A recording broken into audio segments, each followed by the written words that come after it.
Alhamdulillahi Rabbil Alamin, wassalatu wassalamu ala ashrafil anbiya wal mursalin wa ala alihi wa sahbihi ajma'in. Rabbi shrah li sadri wa yassir li amri wahlul 'uqdatam min lisani yafqahu qawli.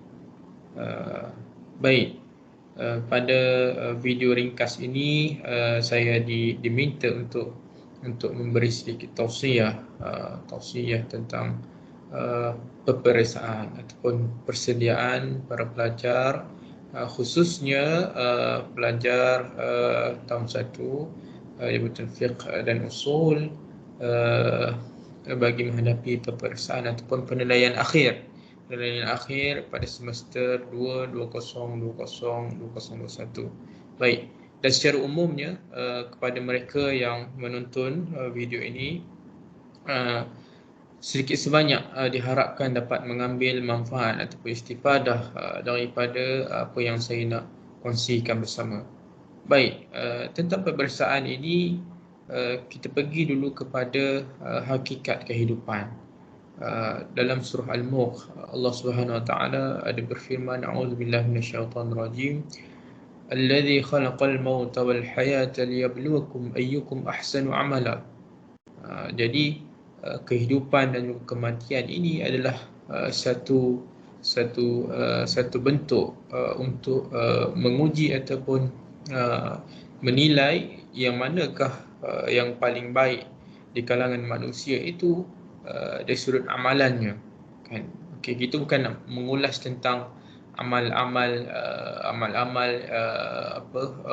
daripada faraid ataupun wajibat itu, tapi secara umumnya amalan-amalan itu dapat kita fahami semuanya perlu pertamanya kehidupan ini kita perlu faham semuanya adalah ujian. Jadi mengapa perlu adanya ujian dalam kehidupan ini, kan? Sama ada sebagai seorang pelajar, kan, yang mana mungkin dalam kehidupan pelajar itu dia ada ujian kewangan, ujian keluarga, ujian pengurusan masa, pengurusan diri. Dan kalau seorang itu seorang ayah, seorang ibu, seorang anak, kan, semuanya adalah teruji ataupun akan diuji, kan. Jadi mengapakah adanya ujian dalam kehidupan ini? Pertamanya, supaya setiap amalan kita itu ataupun perbuatan ataupun tindakan kita itu akan bertambah baik dari hari ke hari, kan. Sebab apa? Sebab kita hendak mencapai sesuatu yang terbaik, kan. Hari besok adalah lebih baik daripada hari ini, kan. Dan setiap amalan itu dia dinilai, kan. Dia dinilai dan dia dikreditkan. Maka sudah tentu kita nak yang terbaik. Dan yang kedua, mengapa perlu diuji? Kan, supaya sentiasa melakukan yang terbaik, kan. Tadi supaya bertambah baik sesuatu perbuatan ataupun sesuatu amalan itu, ini supaya sentiasa terus melakukan yang terbaik, kan. Sebab contohnya, kan, tadi disebut allazi khalaqal mauta wal haya, kan. Al-maut itu kita tidak tahu bila, kan, bilakah akan hadir, bilakah akan datang dalam kehidupan kita. Maka sudah tentulah kita kena keep doing the best, better, kan. Perlu lakukan yang terbaik. Jadi tentang peperiksaan ini, satunya peperiksaan itu adalah satu benda yang normal lah, yang normal, yang dalam sistem kita sekarang ini memang ada sistem peperiksaan itu. Bahkan kalau dulu pun tidak ada, kan. Macam contoh sistem pondok mungkin tidak ada peperiksaan formal macam kita, tapi mereka juga diuji, kan, melalui sistem khidmat selepas tamatnya bacaan kitab dan sebagainya. Jadi semuanya adalah diuji dan bentuknya saja yang berbeza. Jadi kenapa perlu adanya peperiksaan? Ini kita perlu tahu dulu supaya kita ni bersemangat untuk duduki peperiksaan itu.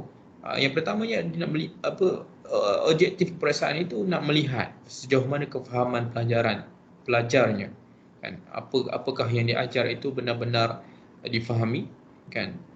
Setengah orang dia belajar itu tak faham mana pun, tapi dia boleh syarah itu lebih daripada apa yang dia belajar, kan. Mungkinlah istilah menggoreng istilah menggoreng ataupun buat-buat yakin diri, kan. Tetapi pada hakikatnya salah, kan. Jadi itu semua dapat dikesan ataupun perlu disedari hasil daripada imtihan yang kita akan duduki. Maksudnya selepas itu dia perlu perbaiki, dia perlu study lagi, dan keperasaan itu juga di satu medium untuk menterjemahkan apa yang dipelajari dalam bentuk penulisan, kan.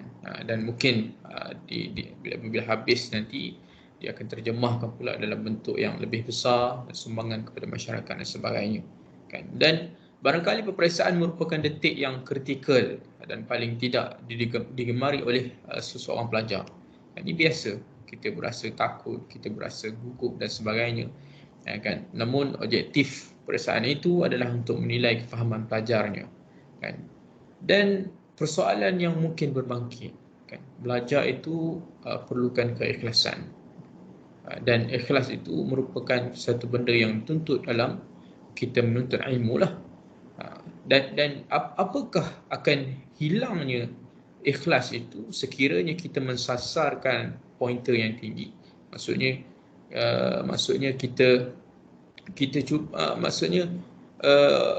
aku nak ikhlas, jadi tak perlu, kan, tak perlu pun target pointer tinggi, jadi aku belajar ikhlas. Adakah begitu? Sampai begitu kita punya pemikiran, kan.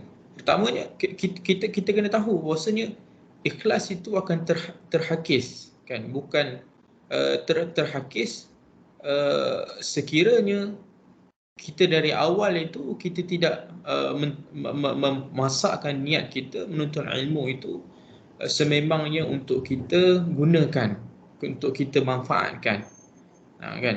Misalnya dituntut ilmu itu untuk kerana memenuhi impian ataupun menuruti kehendak ibu bapa dia sahaja, kan. Sebab apa? Sebab kalau ilmu itu dia maksud tabi'i dalam dalam menuntut ilmu itu, maksud asli dalam menuntut ilmu itu adalah kita nak menggunakan ilmu yang kita ilmu yang kita dapat itu meningkatkan nilai diri kita di hadapan Allah Subhanahu Wa Taala dalam setiap amalan kita. Maksudnya apabila kita dapat ilmu, kita gunakan untuk itu, ke arah memperbaiki diri kita, islah diri kita, kan. Mungkin amalan-amalan ibadat kita. Bahkan kita ni dalam pengajian Islam lebih mudahlah sebab berkait secara langsung. Adapun berjaya kita ni mendapat skor yang tinggi dalam peperiksaan dan sebagainya, itu adalah bonus, kan. Bonus mendapat dekan atau semua itu adalah bonus, dan ia sama sekali kalau kita target ke arah itu, kan, menjadi satu niat yang sampingan, kan. Di samping kita akan memastikan apa yang kita dapat dalam kelas itu diamalkan, kan. Dan niat dan dalam masa yang sama kita juga mensasarkan kepada pencapaian baik, itu tidak jadi masalah, kan. Akan tetapi dia akan jadi masalah apabila niat kita itu memang semata-mata kita nak pekerjaan, kita nak habuan-habuan dunawi semata-mata, dan kita tidak sama sekali akan memanfaatkan ilmu yang kita dapat, maka dia akan jadi masalah. Baik. Jadi memandangkan para pelajar yang hormati, jadi di dalam kesempatan ini saya ingin berkongsi beberapa tips yang mungkin boleh ditekankan untuk menghadapi peperiksaan yang akan ditempuhi kelak. Iaitu yang pertama sekali, ikhlaskan niat kita. Kita perlu perbaharui niat kita, kan. Seluruh masa yang dikorbankan untuk mengulang kaji pelajaran, menekuni nota-nota, kan, semua akan dianggap sebagai ibadat. Kalau kita niatkan semua itu adalah untuk improve ourselves, kan, memperbaiki diri kita dengan ilmu yang kita dapat, kan. Bukan semata-mata untuk kita luahkan, kita muntahkan di dalam dewan exam ataupun di kertas jawapan, kan, tetapi untuk mempertingkatkan diri kita kan, sebagai orang yang berpengetahuan. Baik. Jadi itu adalah niat tentang niat. Dan yang keduanya, untuk menghadapi peperiksaan ini kita perlu buat satu persediaan yang rapi, sama ada daripada aspek mental, fizikal dan spiritual. Stabilkan ketiga-tiga aspek ini. Kan, nak berjaya bukanlah kita boleh menyerahkan kepada takdir tanpa usaha. Kan, bukan juga kita berusaha tanpa doa dan tawakal kepada Allah. Semuanya itu perlu seiring. Dan yang ketiga, kita perlu restu orang tua kita, penjaga kita. Kan, mereka inilah yang akan mendoakan kita, mendoakan kejayaan kita. Kan, daripada itulah kita dapat lancar ingatan kita, apa yang kita baca kita boleh ingat, kan, apa yang kita baca kita boleh faham, kan, dan kita boleh jawab dengan baik. Dan inilah yang saya sering lakukan kan, secara peribadi, yang apabila nak menjawab satu-satu exam itu, saya akan contact dulu orang tua saya, minta sedikit doa secara khusus kan untuk diri kita, dan ia tidak menjadi masalah kan. Bukanlah kita kontak orang-orang yang tidak kena-mengena kita kan, mungkin lelaki power, makar dan sebagainya, itu satu benda yang tidak syar'i lah kan. Tapi ibu bapa kita itu yang lebih utama, dan mereka lah yang akan mendoakan, dan doa mereka itu tiada hijab. Dan yang keempat yang mungkin boleh jadikan tips adalah restu para guru kan, mohon maaf dan minta halalkan segala apa yang telah diajarkan. Dan kalaulah kita masih ada lagi yang tidak faham di akhir-akhir sebelum menjawab exam tu, boleh dipersilakan untuk bertanya, dan perasaan segan itu perlu dibuang jauh-jauh. Jadi akhir kalam, saya mendoakan kejayaan yang cemerlang kepada para pelajar sekalian dalam penilaian akhir semester 2 2020 ini, 2021, dengan kalam bitaufiq wan najah, dan selamat menghadapi peperiksaan. Aqulu qawli hadza astaghfirullah li wa lakum. Assalamualaikum warahmatullahi wabarakatuh.